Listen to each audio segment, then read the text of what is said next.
Dear past, we know that you have big plans for us. Paths to success that you see as the only way forward.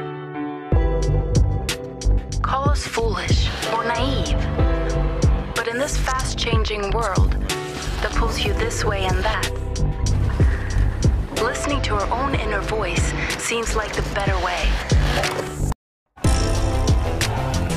It's not about revolting against the past. It's simply about staying true to who we are, what we do, and what we make.